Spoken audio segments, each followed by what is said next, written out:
दोस्तों आज के इस वीडियो का टॉपिक है वोल्टेज, वाट और एम्पियर। दोस्तों अगर आप अभी इलेक्ट्रिकल फील्ड में पढ़ाई कर रहे हैं या फिर कहीं भी जॉब कर रहे हैं तो दोस्तों अगर आपके मन में इन तीनों के बीच में कंफ्यूजन है तो आपका इस वीडियो के अंदर 100% पूरा डाउट क्लियर होने वाला है क्या कि ये तीनों क्या है और कभी आप भूलने वाले भी नहीं हो। तो दोस्तों देखो, सबसे पहली चीज मैं आपको ये बता दूं, ये वाट हो गया या वोल्टेज हो गया या एम्पियर हो गया, ये तीनों जो चीज है ना दोस्तों, ये एक यूनिट है। यूनिट का मतलब होता है दोस्तों इकाई, ठीक है। यूनिट, इकाई, सब क्या होता है मैं आपको इजी लैंग्वेज में बताऊं। जैसे ये मेरा पेन है तो इस पेन को अगर मैं नापता हूं तो वो क्या होता है केजी, किलोग्राम। तो जो किलोग्राम है ये एक तरह की यूनिट है। इसी दोस्तों करंट जो होता है, उस करंट मतलब इलेक्ट्रिसिटी को नापने के लिए भी कुछ यूनिट होती है, करंट को नापने की भी कुछ इकाई होती है। तो वही चीज ये सब है। अभी आपको और अच्छे से समझ में आ जाएगा हर चीज। दोस्तों देखो, सबसे पहली चीज वाट पे आते हैं। आखिर ये वाट क्या होता है? कोई भी एक मशीन है, जैसे मेरे पास एक उपकरण है, जैसे आप इसको बोल दीजिए कोई मोटर है, ठीक है, और एक मान लीजिए हमारे घर का एक लैंप है, ठीक है।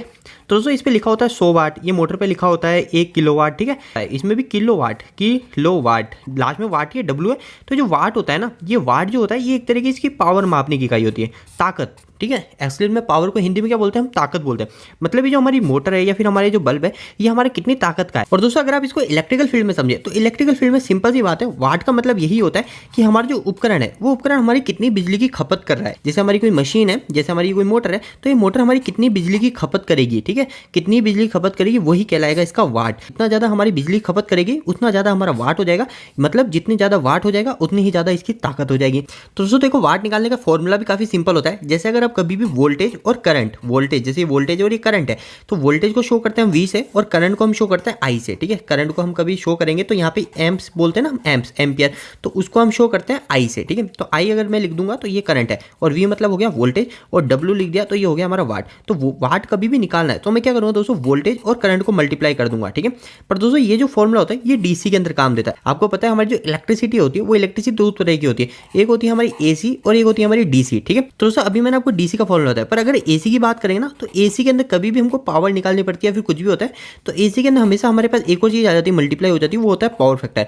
अगर आप इन सब के बारे में डीपली जानना चाहते हैं तो इसके लिए आप हमारे चैनल को सब्सक्राइब कीजिए और हमारे चैनल पर जाकर प्लेलिस्ट देखिए, वहां पे आपको काफी अच्छी अच्छी इंपॉर्टेंट नॉलेज मिलेगी। तो दोस्तों हमारा वाट क्लियर हो गया। वाट सिंपल सा है, हमारी कोई भी मशीन है वो मशीन कितनी ताकत को खर्च कर रही है, कितनी हमारी बिजली खर्च कर रही है, वही हमारा उसका वाट कहलाता है। अब दोस्तों बात कर लेते हैं वोल्टेज क्या होता है। तो वोल्टेज और करंट में ही लोगों का सबसे ज्यादा कंफ्यूजन रहता है कि आखिर वोल्टेज क्या है, करंट क्या है। तो देखो, कोई भी चीज है हम उसका वोल्टेज जाके नापते हैं। जैसे हमारे ये पास दो प्लग है, हमारे घर का सॉकेट है, ठीक है, इस तरीके का होता है हमारा सॉकेट। इसमें ये अर्थिंग का हो जाता है, एक होता है हमारा फेस का और एक होता है हमारा न्यूट्रल का। तो हम इस पे जाके हमारे वोल्टेज नापते हैं तो यहाँ पे दिखाता है 220 वोल्टेज अगर सिंगल फेस है तो इसी तरह का दिखाता है। तो ये वोल्टेज क्या है? तो दोस्तों देखो, वोल्टेज एक सिंपल सी चीज है। वोल्टेज जो होता है ना, वो वोल्टेज इस करंट को धक्का लगाने का काम करता है, ठीक है। वोल्टेज जो होता है वो वोल्टेज एक तरह का फोर्स है। वोल्टेज को आप फोर्स बोल सकते हो। अगर आप इलेक्ट्रिकल की नॉलेज में देखो तो वोल्टेज को और भी कुछ नाम से जाना जाता है, वो बोला जाता है electromotive force, electromotive force. Ampere के अंदर आपको समझ में आ जाएगा कि इलेक्ट्रोमोटिव फोर्स क्या है, काफी अच्छे से समझा दूंगा। तो दोस्तों जो हमारे जो करंट होता है, इस करंट को धक्का लगने का काम ये वोल्टेज ही करता है, ठीक है। ये वोल्टेज की बदौलत ही हमारे करंट धक्का लगता है। तो दोस्तों इसको एक काफी अच्छे एग्जांपल से मैं आपको समझा देता हूँ जिससे आपके सारे डाउट क्लियर हो जाएंगे। आखिर वाट क्या है, वोल्टेज क्या है, एम्पियर क्या है।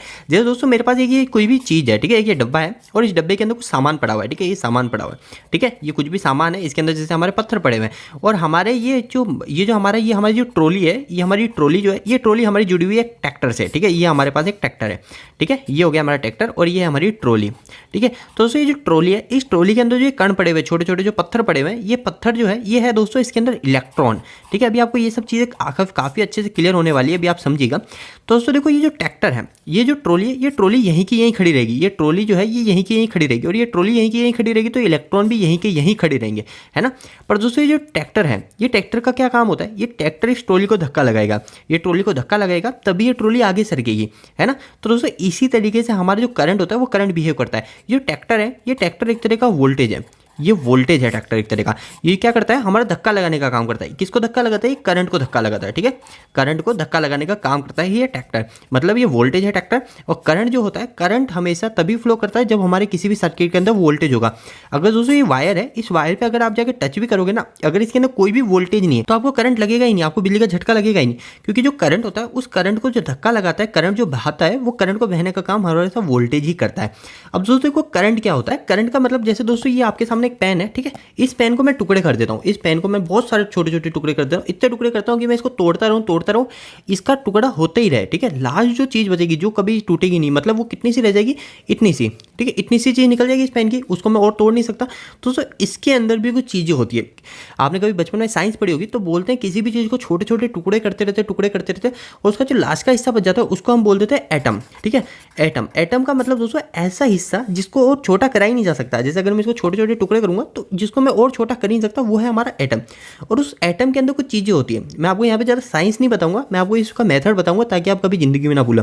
इस एटम के अंदर ही हमारी 3 चीज़ें होती हैं। एक होता है दोस्तों हमारा इलेक्ट्रॉन, और एक होता है हमारा प्रोटॉन, और एक होता है हमारा न्यूट्रॉन, ठीक है। ये जो इलेक्ट्रॉन होता है ना दोस्तों, यानी कितना छोटा, अब देख लो दोस्तों इस चीज़ के अंदर हमारे कितने इलेक्ट्रॉन होंगे, मतलब अरबों खरबों इलेक्ट्रॉन होंगे। तो इस जो इलेक्ट्रॉन होता है इस एटम के अंदर, किसी भी वस्तु के अंदर, हर वस्तु के अंदर इलेक्ट्रॉन होता है, ठीक है, हर वस्तु के अंदर इलेक्ट्रॉन होता है। हमारा जो वोल्टेज होता है, ये वोल्टेज अगर मैंने इस पेन के साथ जोड़ दिया ना, इस पेन के साथ जोड़ दिया, तो ये जो वोल्टेज होगा, ये वोल्टेज इसके अंदर जो इलेक्ट्रॉन है उस इलेक्ट्रॉन को बहाने का काम करता है। तो जो इलेक्ट्रॉन कितना बहेगा वही काउंट करता है हमारा एम्पियर। एम्पियर को इंग्लिश में क्या बोलते हैं? एम्पियर की जो परिभाषा होती है वो होता है flow of electron. Flow of electron मतलब दोस्तों इलेक्ट्रॉन के बहने की दर को, इलेक्ट्रॉन के बहने की दर को हम एम्पियर बोलते हैं। तो दोस्तों देखो इनके नाम ऐसे डिफिकल्ट क्यों रखे गए? सिंपल सी बात है दोस्तों, जैसे इनका जिसने आविष्कार किया ना, उनके नाम पे ही इनकी इकाई रखी गई। जैसे हमारा जो वाट होता है, इस वाट का जो आविष्कार किया था वो क्या था दोस्तों? हमारे जेम्स वाट ने। जेम्स बॉन्ड सुना है? इसी तरह दोस्तों जेम्स वाट थे एक वैज्ञानिक, उन्होंने इसका आविष्कार किया था। उस कारण से हमारा ये जो वाट हो गया, ये वाट उन्हीं के नाम से इकाई बन गई। ये वोल्टेज होता है, ये वोल्टेज का जो आविष्कार किया था एलेसेंड्रो वोल्टा, ठीक है, इन्होंने इसका आविष्कार किया था कि इन्हीं के नाम से वोल्ट्स बना। और ये एम्पियर का नाम कैसे बना? तो एम्पियर का नाम बना एंड्रा मेरियन एम्पियर नाम से एक वैज्ञानिक थे, उन्होंने इसका आविष्कार किया तो इसका नाम एम्पियर बन गया। दोस्तों उम्मीद है कि छोटे से वीडियो से मैंने आपकी कुछ मदद करी होगी। दोस्तों अगर आप ऐसे इंफॉर्मेटिव नॉलेज और लेना चाहते हो, अगर आप इलेक्ट्रिकल या फिर मैकेनिकल की पढ़ाई कर, या फिर आप इलेक्ट्रिकल या मैकेनिकल में फील्ड में जॉब कर रहे हैं, तो दोस्तों आपके लिए वेबसाइट काफी हेल्पफुल होने वाली है। इस वेबसाइट के अंदर आपको काफी अच्छे हिंदी में इलेक्ट्रिकल और मैकेनिकल से जुड़े आर्टिकल मिलेंगे, जो सारे के सारे आसान भाषा में होंगे। आसान भाषा का मतलब दोस्तों यहाँ पे आपको कोई भी, जैसे हमारे जो किताबों के अंदर जो हार्ड लैंग्वेज में बात की जाती है ना, वो हार्ड लैंग्वेज में आपको कोई भी टॉपिक नहीं मिलेगा। यहाँ पे आपको इतना ईजी लैंग्वेज मिलेगा, यहाँ पे आप 8वीं कक्षा का बच्चा भी वहाँ पे जाके टॉपिक को समझ सकता है। तो दोस्तों हमारी वेबसाइट से जरूर जुड़िए, इसका नाम है www.engineeringdost.com। अगर आप इस वेबसाइट से जुड़ना चाहते हैं तो इसका लिंक आपको इसी वीडियो के डिस्क्रिप्शन बॉक्स में मिल जाएगा। तो दोस्तों आपको ये छोटा सा वीडियो कैसा लगा, इस वीडियो को लाइक करके जरूर बताना। अगर आपका कोई भी सवाल इस वीडियो के प्रति या फिर इलेक्ट्रिकल से जुड़ा है तो आप मुझे नीचे कमेंट बॉक्स में कमेंट करके पूछ सकते हैं।